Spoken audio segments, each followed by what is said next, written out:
Hello दोस्तों, कैसे हैं आप सब। उम्मीद है सब बढ़िया होंगे और अपने अगले अटेम्प्ट की तैयारी ज़बरदस्त कर रहे होंगे। सर, अगली कॉपी जो हमारे सामने आई है, मैं कोशिश कर रहा हूँ सभी बच्चों की कॉपी चेक करने की। बहुत सारे बच्चों के बहुत ज़्यादा रिक्वेस्ट आ रही है कि सर एग्ज़ाम से पहले हमारी गलतियाँ बता दीजिए। कोशिश करूँगा एग्ज़ाम से पहले आप सबकी गलतियाँ बताने की पूरी कोशिश करूँगा, क्योंकि मुझे टाइम थोड़ा कम मिल पाता है,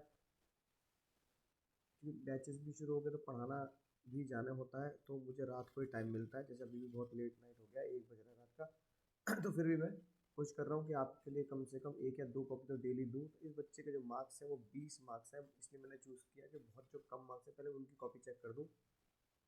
वो बेचारे बहुत दिक्कत में चल रहे हैं। अगर भाई हम तुम्हारी कॉपी देखें, सबसे ज़्यादा नंबर तुम्हारे पहले क्वेश्चन में है, 6 मार्क्स।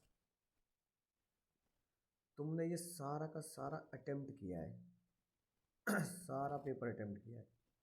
सारा पेपर अटेम्प्ट करके भी तुम्हारे नंबर नहीं आ रहे भाई।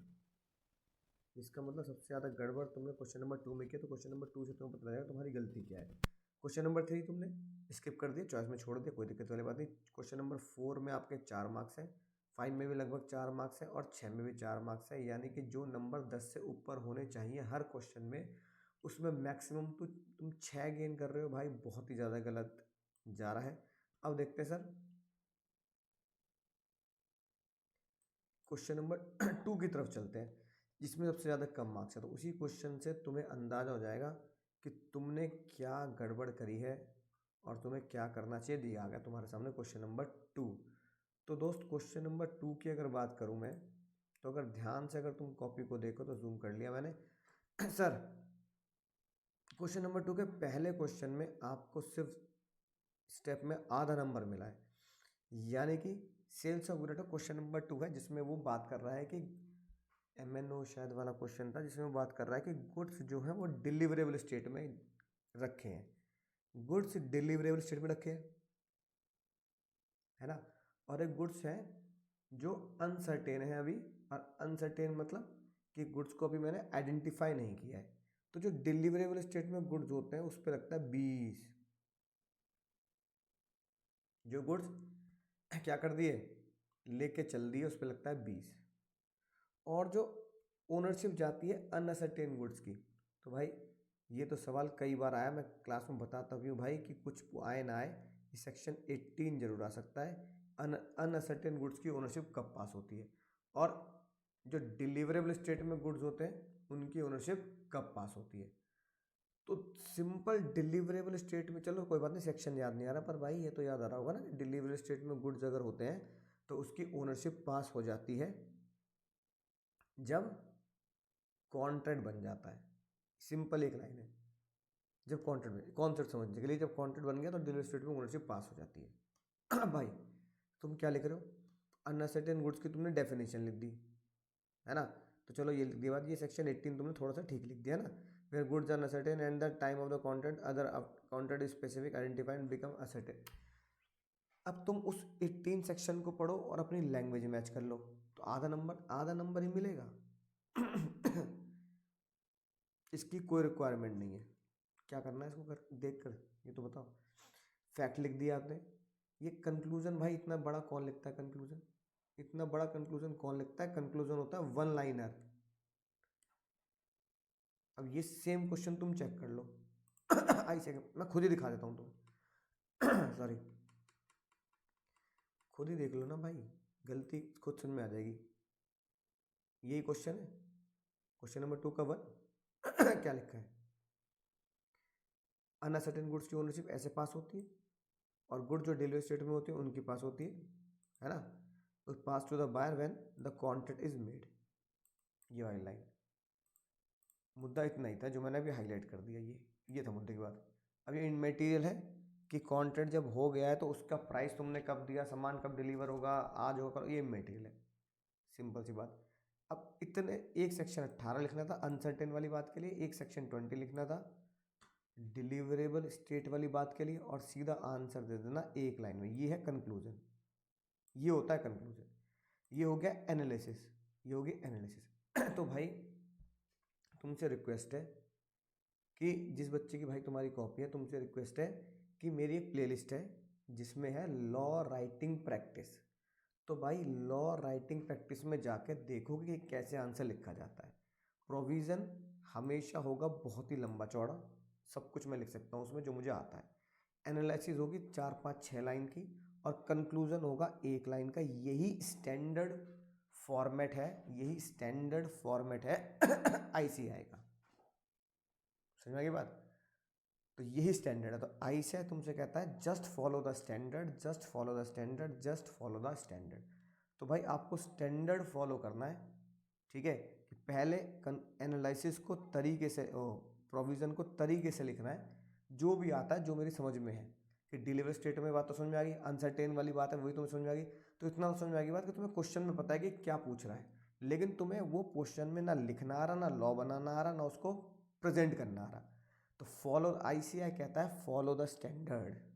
फॉलो स्टैंडर्ड क्या है? प्रोविज़न बड़ा, प्रोविज़न बड़ा, एनालिसिस उससे थोड़ा छोटा, और कंक्लूजन 1 लाइन का। तो भाई अब तुम अपने स्टैंडर्ड को फॉलो करोगे तो नंबर हमेशा मिलेंगे। तो स्टैंडर्ड आईसीएआई ने क्या बोला?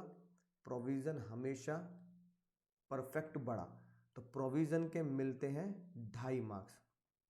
फिर एनालिसिस उससे थोड़ा छोटा, यानी कि प्रोविज़न में तो 2 या 3 पैरा आप आराम से लिख सकते हैं अगर वो क्वेश्चन में पूछा गया है तो। फिर आता है एनालिसिस, एनालिसिस हो जाती है 4 से 5 लाइन की 6 तक ले जाओ, ये एनालिसिस मिलेगी आपको 1 मार्क्स की। और कंक्लूजन होता है, कंक्लूजन होता है आधे मार्क्स का, जो किस में लिखना होता है? एक ही लाइन में खेल खत्म करना पड़ता है, जैसे मैंने तुम्हें अभी आईसीएआई का स्टैंडर्ड बताया। 2.5 मार्क्स के लिए 2-3 पैराग्राफ, 1 मार्क्स के लिए 4 लाइन, और आधे मार्क्स के लिए 1 लाइन।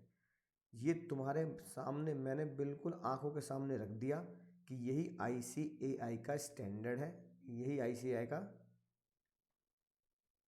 स्टैंडर्ड है। अब तुमने देखो पता तो कर लिया कि अनअसर्टेन गुड्स के बारे में बात चल रही है, पर तुमने वो नहीं लिखा जो पूछा है, ठीक है।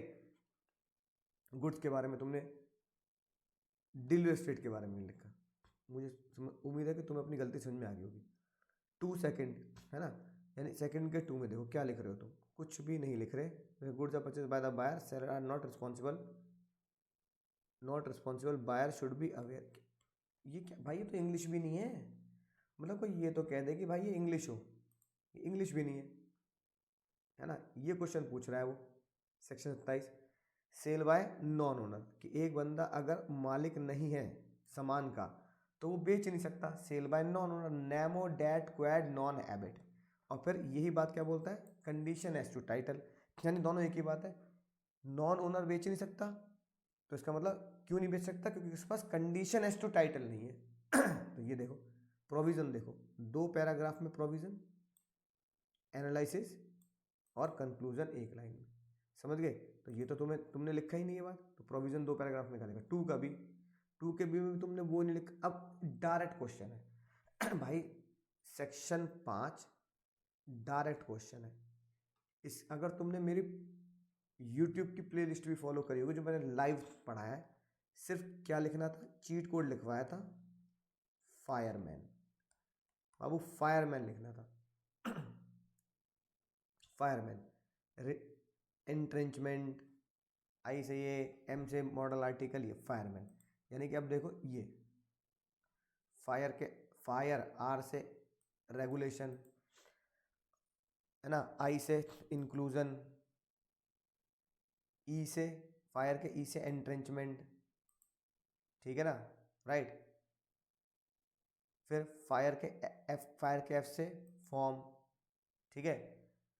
आर से रजिस्ट्रेशन, और मैन के एम से model article. Simple fireman direct question था। अब ये तुम ये भी नहीं लिख पा रहे, चलो सेक्शन याद नहीं है कोई बात नहीं, ये भी नहीं लिख पा रहे। और भाई आखिरी क्वेश्चन और देख लो इसका, जो तुम्हारे एग्जाम में आया, एलएलपी का सेक्शन 11, यानी कि एलएलपी बनती कैसे है, उसमें इनकॉर्पोरेशन डॉक्यूमेंट क्या लगते हैं। तो फायरमैन तुम्हें याद नहीं, तो तुमने वो छोड़ दिया, मुझे लग रहा है। टू एलएलपी वाली बात बताओ एलएलपी के डॉक्यूमेंट कैसे बनते हैं?